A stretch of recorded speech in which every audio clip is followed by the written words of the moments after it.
tal? ¿Cómo le va? Muy buenas noches. Faltan solo 17 días para que se realice, para que se dispute la primera vuelta electoral en el país. La expectativa está centrada, las definiciones se van acelerando, cada vez más fuerte avanza todo en materia de alineamientos. Y nosotros tenemos, para comenzar el programa, como siempre nos gusta, priorizando lo que tiene que ver con la información local, algo que involucra, lo decimos en el buen sentido del término, al ex intendente Eduardo Acastelo. Aquí tenemos imágenes. Acastelo comenzó la semana en Buenos Aires, participando de la presentación del Plan Argentina contra el Hambre que lanzó Alberto Fernández. Luego estuvo en esta reunión que tenemos de fondo, donde participó junto a otros dirigentes políticos y equipos técnicos de la elaboración de propuestas por parte del Partido Justicialista a nivel nacional. Lo importante y lo interesante para conocer es que luego, cuando Acastelo regresó a Villa María, mantuvo una reunión con parte de sus colaboradores. Fundamentalmente se interesó en dialogar con aquellos colaboradores que militan lo que es la boleta larga, digo, el corte presidencial de Alberto Fernández y Cristina Fernández y el tramo de diputados nacionales de lo que se llama el kirchnerismo. Eduardo Fernández, Gabriela Esteves, Iriondo, Chacón, Saillén y demás.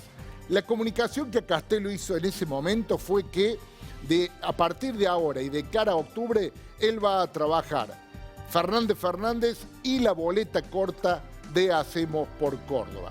Distinto a lo que había pasado en las PASO, Acastelo tomó la determinación, igual que lo están haciendo otros dirigentes de la región, como puede ser el caso de Martín Gil, Natalio Graglia, como lo hace a nivel provincial Natalia de la Sota, Fernández en el tramo presidencial y boleta corta de Juan Schiaretti. Los argumentos que dice que se escucharon en ese momento fue, por un lado, la expectativa de integrar el equipo de gobierno a partir de diciembre de Schiaretti, y por otro lado, porque Acastelo entiende que hoy debe estar militando por esta boleta corta, entre otros donde hay una autoridad del peronismo villamarense, como es el caso de Nora Vedano, quien preside el PJ y está en la lista. Así que esto cayó como un balde de agua fría de alguna manera, si bien algunos dirigentes del kirchnerismo villamariense lo preveían. ¿Por qué?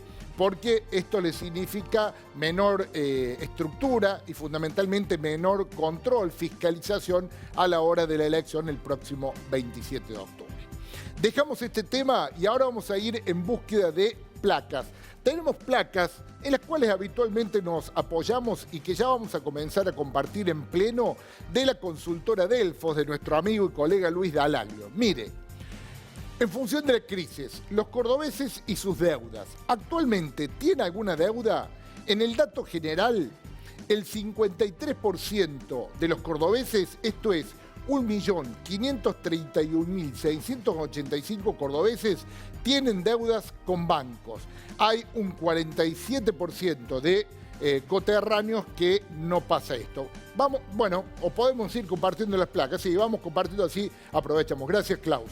El dato evolutivo es, mire, en el año 2016 el 56% no tenía deudas y el 42% sí. Bueno, había un 2%, un porcentaje menor que no sabe, no contesta.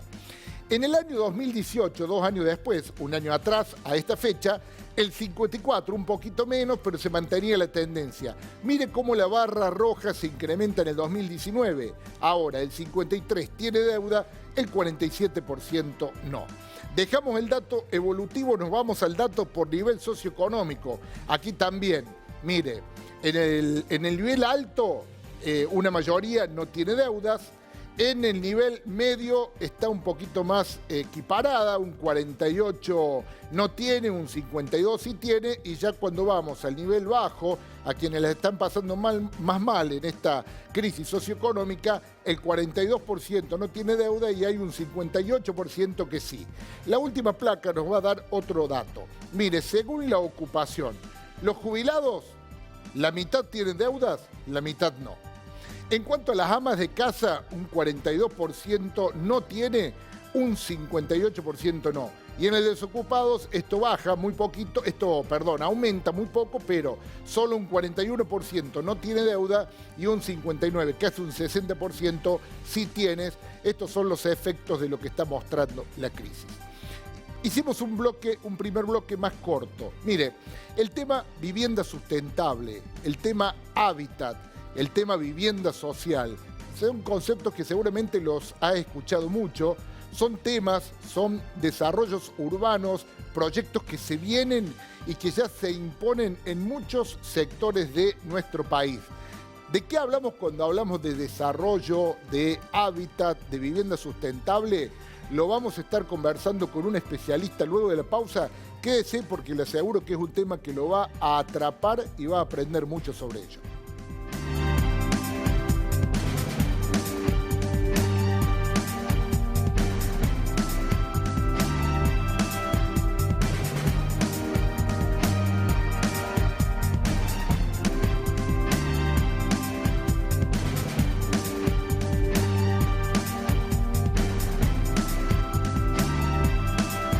Segundo bloque en Pensamiento Crítico, lo voy a presentar y voy a ver si lo presento bien. Es el arquitecto Miguel Ángel Otero, especialista en planeamiento urbano ambiental. ¿Está bien? ¿Cómo le va? Buenas noches. ¿Qué tal? Buenas noches, ¿cómo anda? ¿Cómo anda? ¿Bien? Muy bien, gracias. ¿De San Fernando es? Sí, de conurbano bonaerense norte, como decimos. Está bien. ¿Qué me contaban fuera? Bueno, le agradezco a Pablo González, que lo está acompañando, del Instituto Municipal de Villa María, bueno, las distintas áreas de la universidad y todos los que están organizando el Foro de Vivienda Social y Hábitat Sustentable que se está realizando en Villa María, del cual está siendo expositor. Sí. ¿Cómo fue aquella historia en San Fernando, donde usted es oriundo? ¿El Delta de San Fernando hizo que lo declararan que es la UNESCO? No, lo contaba Pablo, en realidad el territorio del Delta de San Fernando es Reserva Mundial de la Biosfera, el marco de un programa de la UNESCO, que ahora se llama de las personas y la biosfera. Sí. Y ese programa tiene más de 700 reservas de biosfera en el mundo, donde en realidad lo que se pone a prueba y en evaluación y mejora las relaciones entre el hombre y el medio ambiente que lo rodea. Es decir, no se trata de reservas clásicas en el sentido de espacios protegidos o dominados por una visión estrictamente biológica, sino realmente por lugares donde hay una verdadera convivencia entre el hombre y el medio ambiente. Donde se apuesta al desarrollo, básicamente. Son mecanismos para un desarrollo local que sea sustentable, razonable y que no solo articule la relación de la gente, sino del conjunto de la sociedad, sus problemas económicos, sus problemas sociales, sus problemas culturales. Miguel, ¿qué es ser sustentable? Vamos a comenzar, porque acá tenemos gente que está viendo, que seguramente tiene un conocimiento, pero hay mucha otra gente que escucha el término de manera permanente, pero no tiene una definición concreta. ¿Cuál es una definición simple? Como decía un colega al cual lo voy a nombrar porque no se me ocurre otro ejemplo nada más, aquello que entienda Doña Rosa. A ver, para que entienda Doña Rosa, digamos. Sí. El que quiera entender la complejidad entra en Google, Wikipedia y va a entender todo lo que se... Vamos con una definición televisiva, sí, de sustentabilidad o sustentable. Un medio que aguante. Un medio que aguante. Donde lo que funciona primordialmente es el sentido común. Claro. Entonces, cuando hablamos de arquitectura sustentable, hablamos de ciudades sustentables, no estamos hablando de ninguna magia especial, ni ningún desarrollo de tecnologías exóticas, simplemente el volver a aplicar el sentido común en el ejercicio interesante de nuestra profesión, en lo que hace a construir el hábitat de las personas y ayudar a construir las ciudades, que es algún modo de ayudar a construir la sociedad, en definitiva. Las tres cosas, el hábitat, las ciudades y la sociedad, deben ser sustentables. Eso le iba a preguntar, ¿es algo que ya está, es algo que se viene o es algo que debe incorporarse definitivamente? Bueno, es muy fácil, no me lo pregunte a mí, pregúnteselo a la chica de 19 años que hace una semana estuvo en Naciones Unidas diciéndole a todos que le habíamos arruinado el planeta. Sí.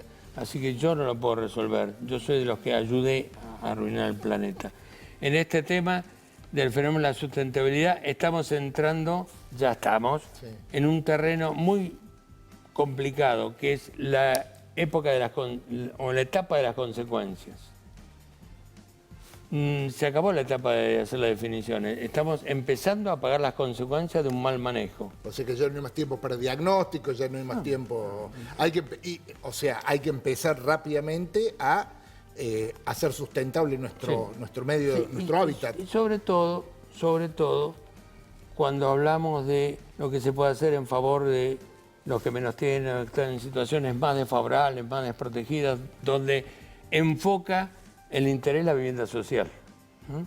Porque no estamos, en realidad debería interesarnos también la vivienda para los sectores más acomodados, las ciudades para los sectores más acomodados. ¿Por qué nos debería interesar?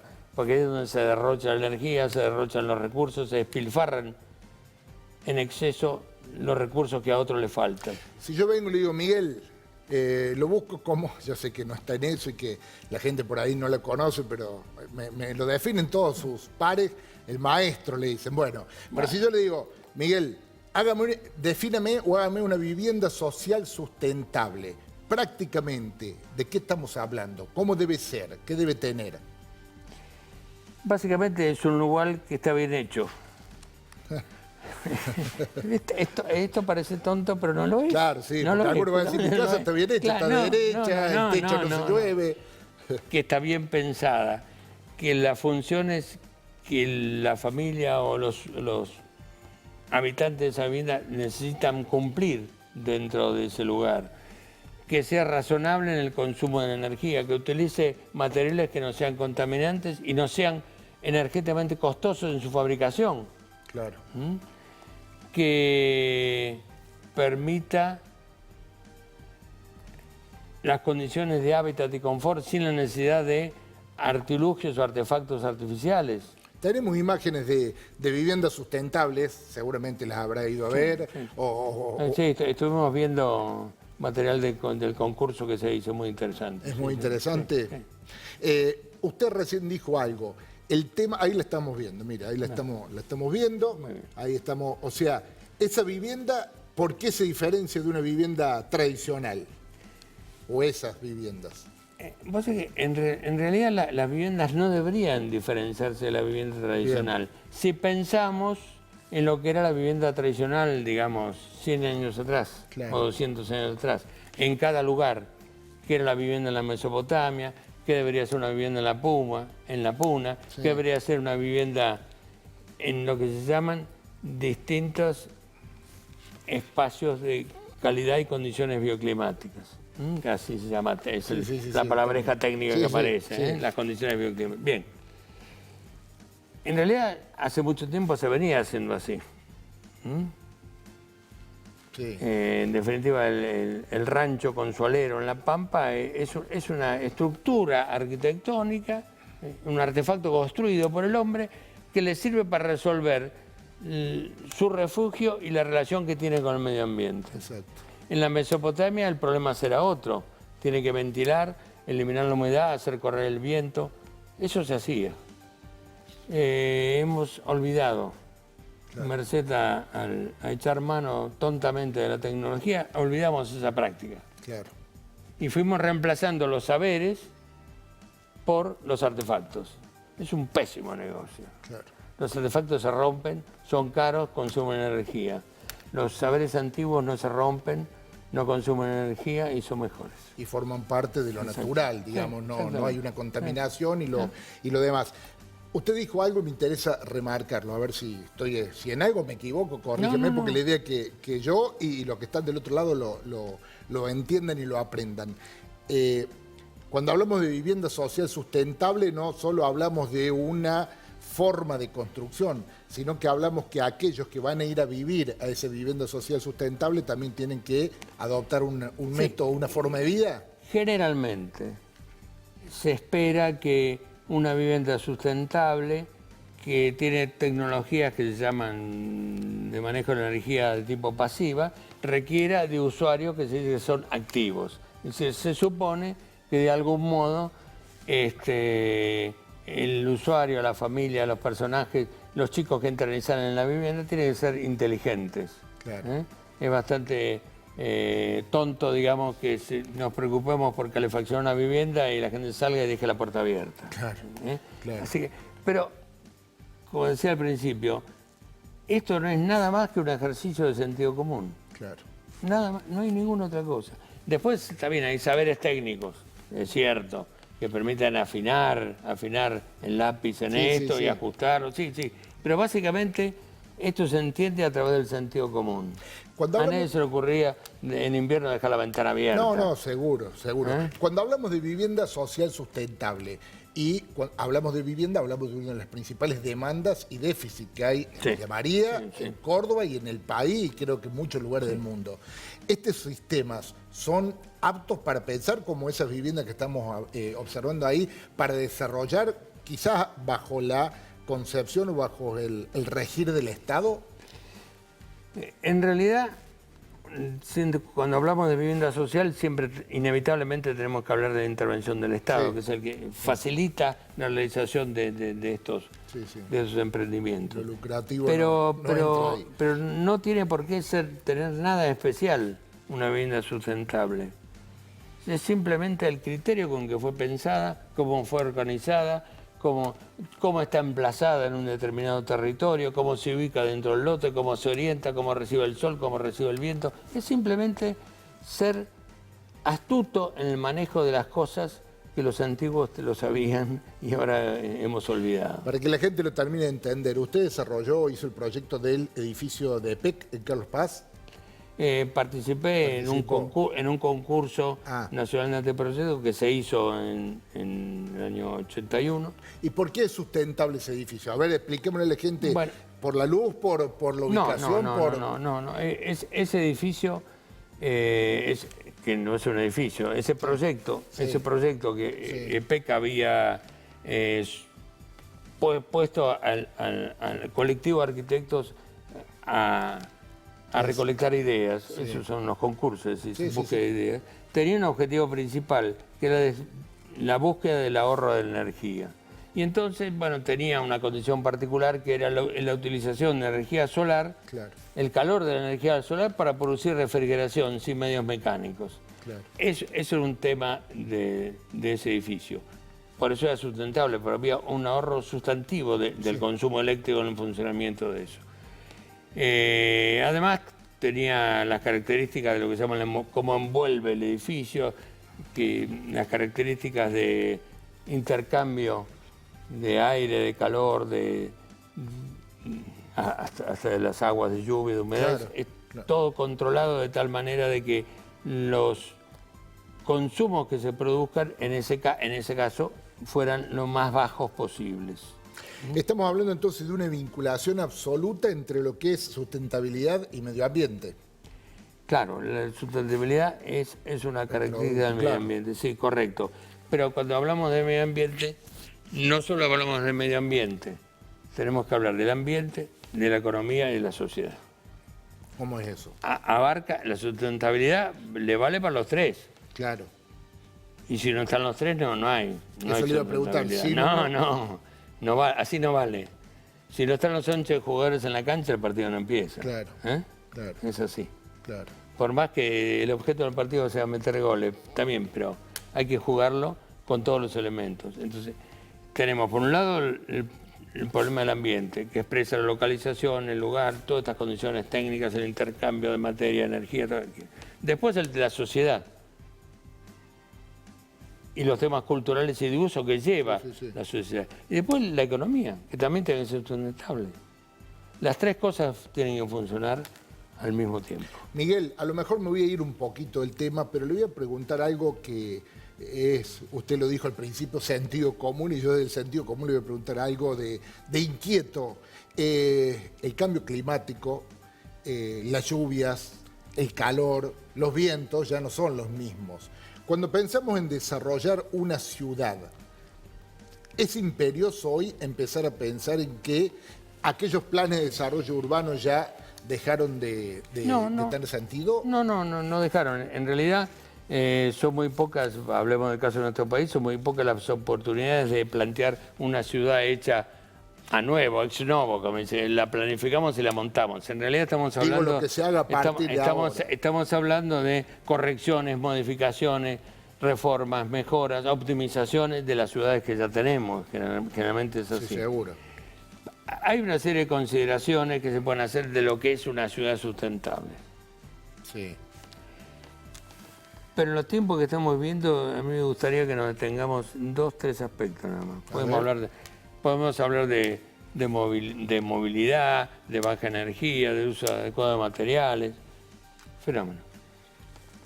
Pero en realidad hay otras cosas que definen la sustentabilidad de una ciudad.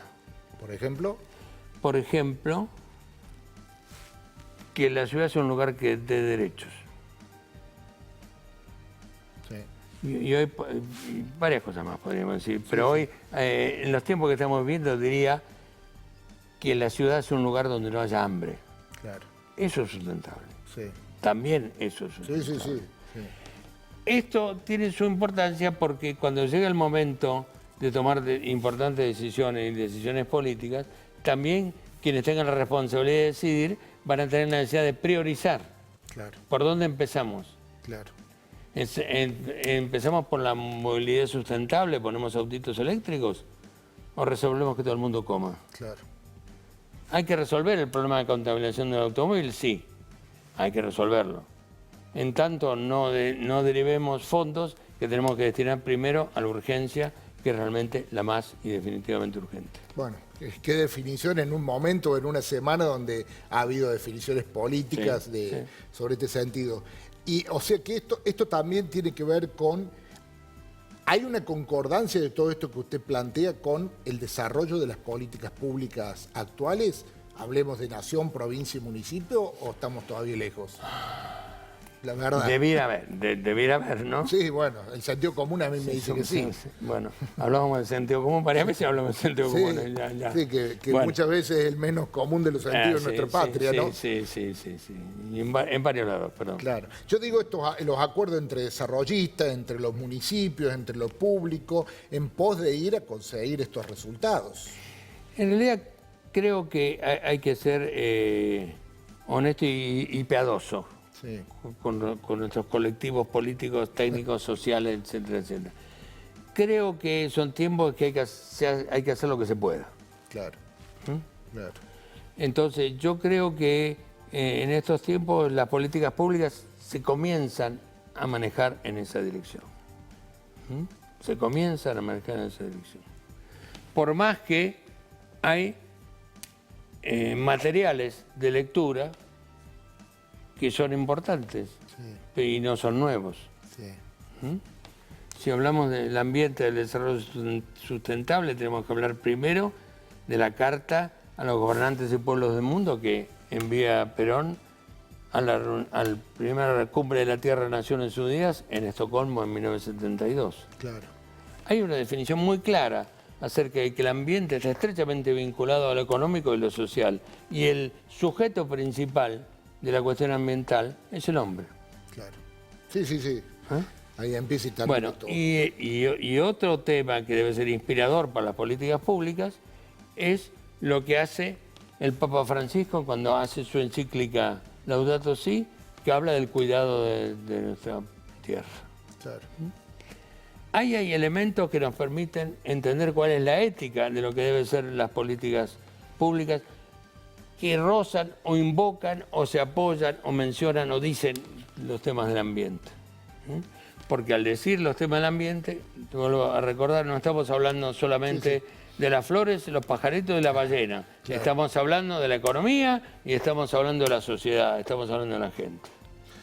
Miguel, yo seguiría charlando, es muy interesante, me ha desburrado bastante, como podemos decir el término, pero los tiempos en televisión marcan un final y hay que respetarlo. Le agradezco muchísimo y espero que sea buena su estadía en Villa María. Bueno, confío que sí, hasta ahora ha sido excelente. Ha sido excelente. Sí, y también me imagino que... Y muy lindo el trabajo que se viene haciendo hasta ahora en este foro. En este foro. Sí, sí. Bueno, son también instancias necesarias las que promueven las universidades, la educación desde los niveles iniciales, me imagino, con la Casa de Altos Estudios como protagonistas, haciendo debatir este tipo de cosas, ¿no? Me imagino que esto es fundamental. Sí, si no lo aprovechamos las universidades públicas para pensar estas cosas, ¿para qué las tenemos? Sí. Miguel, gracias. Ha sido un gusto. Al contrario. Nos vamos, una vez más nos agotamos o sobrepasamos el tiempo. Mañana a las 21 horas nos volvemos a encontrar. ¿Para qué? Para seguir pensándola juntos.